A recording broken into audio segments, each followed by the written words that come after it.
हाँ जी, नमस्कार। कलाम एकेडमी के डिजिटल प्लेटफॉर्म पर मैं BS चारण आप सभी का हार्दिक अभिनंदन करता हूँ।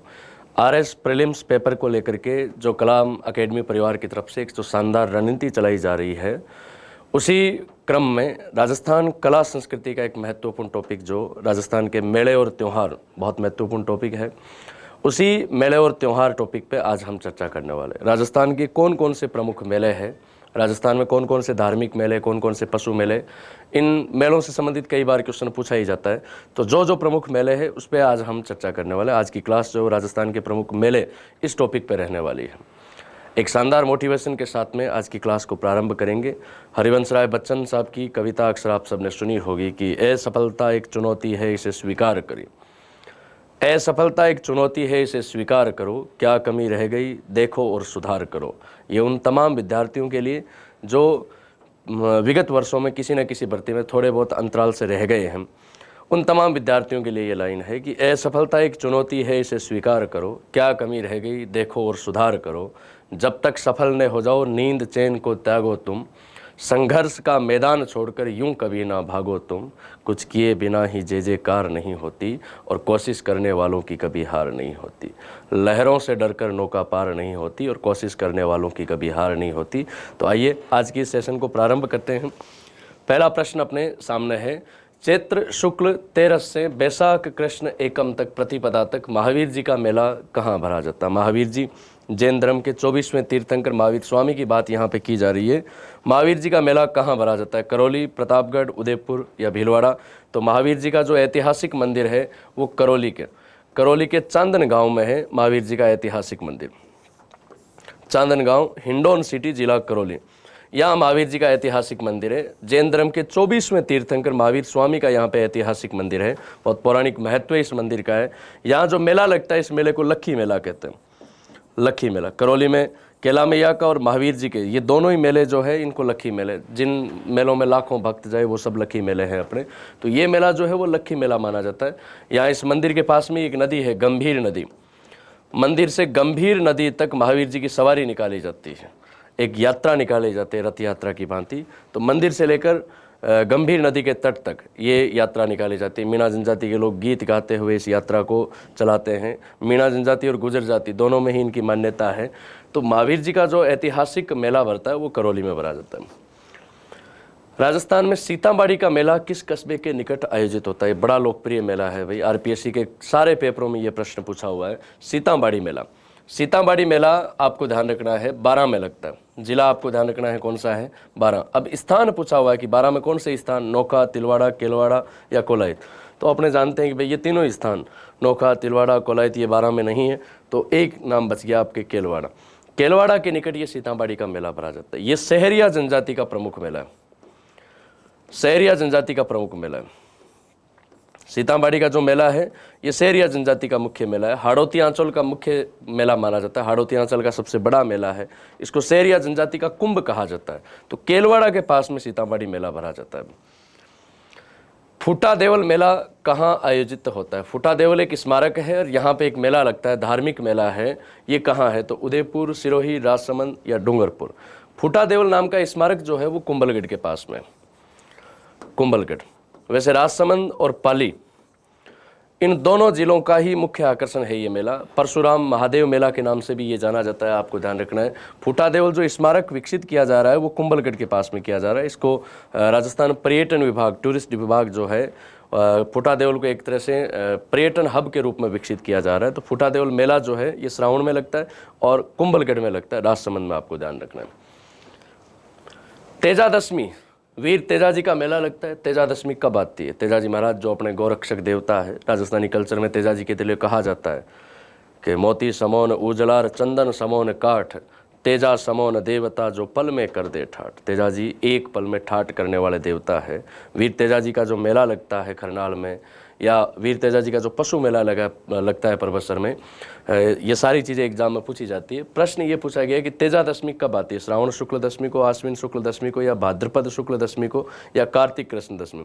तो भाद्रपद महीने की शुक्ल पक्षी के दशमी के दिन, इस दिन तेजाजी महाराज गायों की रक्षा करते हुए सुरसुरा नामक स्थान पर तेजाजी महाराज वीरगति को प्राप्त हुए थे। भाद्रपद शुक्ल दशमी को हम तेजादशमी मनाते हैं।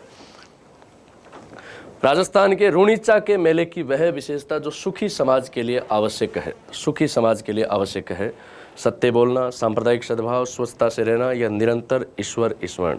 तो रूणीचा मेला, रामझा पीर जो है, इनको पीरों का पीर कहा जाता है। मैं तो केवल पीर हार थे पीरारा पीर।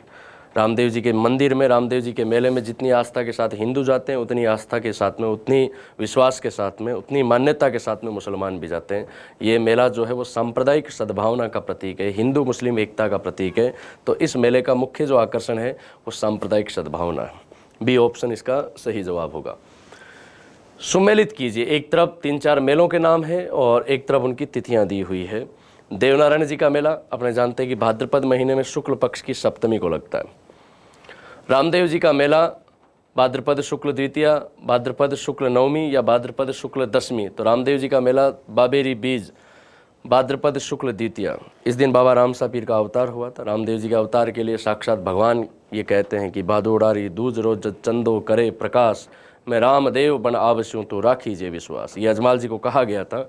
तो बाबेरी बीज जिसको अपने कहते हैं, दूज को, इस दिन रामदेव जी महाराज का मेला लगता है। वीर फत्ता जी का मंदिर है सांथू गांव में। तेजा दशमी से एक दिन पहले, सांथू गांव है आपके जालोर में, तेजा दशमी से एक दिन पहले अपने फत्ता नवमी मनाते हैं। तो फत्ता नवमी आपको ध्यान रखना है, भाद्रपद शुक्ल पक्ष की नवमी को मनाई जाएगी। और तेजा जी का मेला अभी आपने पढ़ा था, वीर तेजा जी की दशमी जो है वो दशमी भाद्रपद शुक्ल दशमी को आती है। तो 3, 1, 2, 4 मतलब ए ऑप्शन जो है वो अपना करेक्ट बैठ रहा है। भरतपुर में बसंती पशु मेला, राजस्थान में खूब सारे पशु मेले हैं, इनमें से एक पशु मेला है आपके बसंती पशु मेला। पशु मेलों से संबंधित भी क्वेश्चन आता ही है डेफिनेटली। तो बसंती पशु मेला किस माह में भरा जाता है? यहाँ एक तो आपको ये ध्यान रखना है कि बसंती पशु मेला कहाँ लगता है, तो भरतपुर में लगता है। किस महीने में लगता है? पौष, माघ, श्रावण या ज्येष्ठ। तो माघ महीने में बसंती पशु मेला लगता है। हरियाणवी नस्ल के गोवंश के लिए ये प्रसिद्ध है, आपको ध्यान रखना है। और माघ महीने में इसका आयोजन होता है। पौराणिक साहित्य में उल्लेखित 12 ज्योतिर्लिंग, 12वां ज्योतिर्लिंग या अंतिम ज्योतिर्लिंग कहाँ स्थित है? अपने राजस्थान में भगवान शिव का एक ऐतिहासिक मंदिर जिसको 12वां और अंतिम ज्योतिर्लिंग मानते हैं। जो भगवान शिव के 12 ज्योतिर्लिंग हैं उनमें से अंतिम ज्योतिर्लिंग माना जाता है। तो वो अंतिम ज्योतिर्लिंग कौन सा है? सिवाड़, कैलाशपुरी, मंडपिया या लालसोट। तो सिवाड़, सवाई माधोपुर, यहाँ भगवान शिव का एक ऐतिहासिक मंदिर है जिनको अपने घुश्मेश्वर महादेव कहते हैं। घुश्मेश्वर महादेव। और सिवाड़ में जो घुश्मेश्वर महादेव है, इन्हें 12वां तथा अंतिम ज्योतिर्लिंग जो है उस रूप में मानता है। निम्नलिखित में से गलत युग्म को पहचानिए। 4 कथन है, इनमें से 3 सही है और 1 गलत है, उसको छांटना है। बेणेश्वर मेला डूंगरपुर में लगता है, बिल्कुल सही बात है। माघ पूर्णिमा को, माघ महीने की पूर्णिमा को ये मेला भरा जाता है। आदिवासियों का सबसे बड़ा मेला है, इसलिए इसको आदिवासियों का कुंभ कहते हैं। वागड़ का कुंभ कहते हैं, दक्षिणी राजस्थान का कुंभ कहते हैं। बेणेश्वर धाम की स्थापना सोम, माही और जाखम 3 नदियों के त्रिवेणी संगम पर यहाँ के महान संत माऊजी के द्वारा इसकी स्थापना की जाती है। तो बेणेश्वर मेला बिल्कुल सही है। बादशाह मेला ब्यावर में, होली के अगले दिन चैत्र कृष्ण एकम को जिस दिन अपने दुलंडी मनाते हैं उस दिन ब्यावर में बादशाह मेला लगता है। एक दिन ऐसा कहते हैं कि एक दिन का बादशाह बनाया गया था टोडरमल को, और उस टोडरमल की सवारी निकाली जाती है और उस समय बादशाह मेला लगता है। तो बादशाह मेला ब्यावर का सही है। मरु महोत्सव बाड़मेर, गौतमेश्वर मेला सिरोही, गौतमेश्वर मेला भी सही। मरु महोत्सव आपको ध्यान रखना है जैसलमेर में, बाड़मेर में नहीं। बाड़मेर में थार महोत्सव का आयोजन होता है। बाड़मेर जो है यहाँ आपको ध्यान रखना है, मरु महोत्सव नहीं है। राजस्थान पर्यटन विभाग यहाँ पे थार महोत्सव का आयोजन करती है। मरु महोत्सव जैसलमेर में लगता है, जनवरी महीने में लगता है ये। तो ये कथन जो है वो गलत हो गया, गलत ही छांटना। गौतमेश्वर मेला, गौतमेश्वर मीणा जनजाति का तीर्थ स्थान है। गोडवाड़ क्षेत्र के मीणा जनजाति का मुख्य तीर्थ स्थान है। गौतमेश्वर मेला जो है ये बैसाख पूर्णिमा को लगता है, बैसाख पूर्णिमा। एक गौतमेश्वर तीर्थ जो है वो आपको ध्यान रखना प्रतापगढ़ में भी है। तो ए, बी और डी बिल्कुल सही है, सी गलत है, आपको ध्यान रखना। मरु महोत्सव जो है वो जैसलमेर में होता है। निम्न में से कौन सा असंगत युग्म है? मोमासर उत्सव जोधपुर, चंद्रभागा मेला झालावाड़, कजली तीज उत्सव बूंदी और शीत महोत्सव माउंट आबू। देखिए, चंद्रभागा एक पशु मेला है जो झालावाड़ में भरा जाता है। चंद्रभागा नदी के किनारे लगता है, इसलिए नाम पड़ गया चंद्रभागा मेला। झालरापाटन में लगता है। कजली तीज फेस्टिवल जो है वो बूंदी का प्रसिद्ध है। भाद्रपद कृष्ण पक्ष की तृतीया, जिसको अपने बड़ी तीज मनाते हैं, उस दिन कजली तीज भी मनाई जाती है, उसको बड़ी तीज भी कहते हैं, भादुड़ी तीज भी कहते हैं। ये बूंदी की फेमस है। शीत महोत्सव, इसका आयोजन जो है माउंट आबू दिसंबर के अंतिम सप्ताह में इसका आयोजन होता है। मोमासर फेस्टिवल जो है, ये आपको ध्यान रखना है, पर्यटन को बढ़ावा देने के लिए एक फेस्टिवल शुरू किया गया है। 2021 में इसकी शुरुआत हुई थी। मोमासर फेस्टिवल जो है, बीकानेर जिले में एक गाँव है, यहाँ इस मोमासर फेस्टिवल का आयोजन होता है। तो मोमासर फेस्टिवल जो है ये बीकानेर में है, जोधपुर में नहीं है। तो ए जो है वो गलत हो गया। अभी ए संगत को छांटना है, तो ए जो है वो ए संगत है। ग्रेगरियन कैलेंडर के अनुसार निम्न उत्सवों का सही क्रम क्या है? ग्रेगरियन मतलब जनवरी फरवरी के अनुसार आपको राजस्थान पर्यटन विभाग के 4 मेले दिए हुए हैं, उत्सव दिए हुए हैं, उनका समय आप लोगों को पता होना चाहिए, इनको सही क्रम में व्यवस्थित करना है। देखिए, पतंग महोत्सव, पतंग महोत्सव का आयोजन होता है जनवरी में, और कहाँ होता है? तो जयपुर में। पतंग महोत्सव का आयोजन कहाँ पे होता है? जयपुर में। जनवरी महीने में इसका आयोजन किया जाता है। आभानेरी उत्सव, आभानेरी उत्सव जो है वो अक्टूबर महीने में, सितंबर अक्टूबर महीने में दौसा में इसका आयोजन होता है। दौसा में इसका आयोजन होता है। कुंभलगढ़ उत्सव जो है वो कुंभलगढ़ में होता है, और दिसंबर के पहले वीक में 1 से 3 दिसंबर के बीच में कुंभलगढ़ फेस्टिवल का आयोजन होता है। शीत महोत्सव माउंट आबू, माउंट आबू शीत महोत्सव का आयोजन जो है वो माउंट आबू में होता है। ये दिसंबर के अंतिम समय में 28-29 दिसंबर के लगभग इसका आयोजन होता है। तो ये दिसंबर में होता है।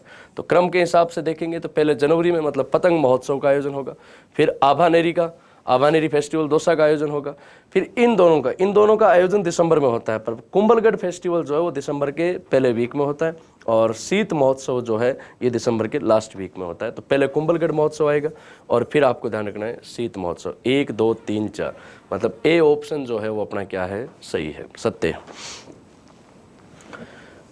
सूची 1 को सूची 2 से सुमेलित कीजिए तथा नीचे दिए गए कूट से सही उत्तर का चयन कीजिए। एक तरफ पशु मेलों के नाम दिए हुए, एक तरफ संबंधित स्थान दिए हुए हैं, आपको सुमेलित करना है। बलदेव पशु मेला, बलदेव पशु मेले का आयोजन मेड़ता सिटी में होता है। चंद्रभागा पशु मेला झालरापाटन में होता है। चंद्रभागा पशु मेले का आयोजन कहाँ पे होता है? तो झालरापाटन में। बाबा रामदेव पशु मेला मानासर गांव, नागौर जिले में है मानासर, यहाँ बाबा रामदेव पशु मेले का आयोजन होता है, आपको ध्यान रखना है। और वीर तेजाजी पशु मेला जो है वो परबसर में होता है। 1, 3, 4, 2 यानी ए ऑप्शन जो है वो अपना क्या है? सटीक है। ये चंद्रभागा पशु मेला कई बार पूछा हुआ है। वीर तेजा पशु मेला आरपीएससी ने खूब पूछा है। वीर तेजा पशु मेला आपको ध्यान रखना है परबसर में लगता है। परबसर में खारियानाडा तालाब है जहाँ तेजाजी का चमत्कार है, और इसी स्थान पर वीर तेजा पशु मेले का आयोजन करता है राजस्व विभाग। नेक्स्ट क्वेश्चन, गलियाकोट का उर्स डूंगरपुर में कब लगता है? गलियाकोट डूंगरपुर में है, आपको ध्यान रखना। और यहाँ एक सूफी संत हुए थे, पीर फखरुद्दीन। गलियाकोट में पहली चीज़ तो आपको ये ध्यान रखना है, कौन से सूफी संत का उर्स होता है? तो पीर फखरुद्दीन नाम के एक सूफी संत है, इनका उर्स भरा जाता है। गलियाकोट में इस्लाम धर्म का एक संप्रदाय है, दाऊदी बोहरा संप्रदाय, ये भी कई बार पूछा हुआ है। दाऊदी बोहरा संप्रदाय का मुख्य केंद्र है गलियाकोट। तो यहाँ पीर फखरुद्दीन का उर्स भरा जाता है। और हिजरी कैलेंडर का जो पहला महीना मुहर्रम जो अभी चल रहा है, इस मुहर्रम महीने की 27वीं तारीख को गलियाकोट का उर्स भरा जाता है। दाऊदी बोहरा संप्रदाय का उर्स है, पीर फखरुद्दीन का उर्स है। यहाँ पीर फखरुद्दीन सूफी संत की मज़ार बनी हुई है, जिसको मज़ार ए फ़करी कहा जाता है। गलियाकोट में पीर फखरुद्दीन की मज़ार बनी हुई है, और इसे मज़ार ए फ़करी के नाम से जाना जाता है। यहाँ पे दाऊदी बोहरा संप्रदाय का मुख्य केंद्र है, ध्यान रखना है। इसके अलावा आपको ध्यान रखना है कि गलियाकोट रमकड़ा उद्योग के लिए भी फेमस है। सोप स्टोन जो है उससे रमकड़ा बनाए जाते हैं, तो इसके लिए भी गलियाकोट प्रसिद्ध है। आज की सेशन का लास्ट क्वेश्चन है, आज के सारे क्वेश्चन मेलों के हैं। इससे अगली क्लास अपने राजस्थान के प्रमुख त्योहारों की रहने वाली है। रजब की 1 से 6 तारीख, रजब हिजरी कैलेंडर का महीना है। इस रजब महीने की 1 तारीख से 6 तारीख तक संत मोइनुद्दीन चिश्ती, ख्वाजा मोइनुद्दीन चिश्ती जिनको हम कहते हैं, जिनको गरीब नवाज कहा जाता है, जिनको आफताब ए हिंद कहा जाता है, जिनको मोहम्मद गौरी सुल्तान ए हिंद का खिताब देते हैं, उपाधि देते हैं, उनका उर्स कहाँ लगता है? इनका उर्स कहाँ भरा जाता है? उर्स मतलब मेला। तो आपको ध्यान रखना है, ख्वाजा मोइनुद्दीन चिश्ती का उर्स जो है वो अजमेर में, अजमेर में ख्वाजा साहब की दरगाह है। पूरे भारत में इस्लाम धर्म का सबसे पवित्र स्थान, तीर्थ स्थान कोई है तो वो अजमेर है, इसलिए हम अजमेर को भारत का मक्का कहते हैं। ख्वाजा मोइनुद्दीन चिश्ती की जन्मभूमि जो है यह आपको ध्यान रखना है संजरी, संजरी जो ईरान में है, यहाँ ख्वाजा मोइनुद्दीन चिश्ती का जन्म 1141-42 में हुआ, और मोहम्मद गौरी के साथ ये भारत आए थे। पृथ्वीराज चौहान उस समय दिल्ली के राजा हुआ करते थे। अजमेर को इन्होंने अपनी कर्मस्थली बनाया था और अजमेर में ही इनकी दरगाह बनी हुई है जो सांप्रदायिक सद्भावना का प्रतीक मानी जाती है, हिंदू मुस्लिम एकता का प्रतीक मानी जाती है। तो ख्वाजा मोइनुद्दीन चिश्ती का जो उर्स है वो 1 रजब से 6 रजब तक भीलवाड़ा के शाही गोरी परिवार के द्वारा ये उर्स जो है वो इसको हरा झंडा दिखा करके प्रारंभ किया जाता है। तो 1 रजब से 6 रजब तक इस उर्स का आयोजन होता है। तो आज की क्लास में हम राजस्थान के मेले इस टॉपिक के महत्वपूर्ण प्रश्नों पर चर्चा की। अगली क्लास अपने राजस्थान के त्योहारों पर रहने वाली है। तब तक के लिए पढ़ते रहिए और जय हिंद, जय राजस्थान।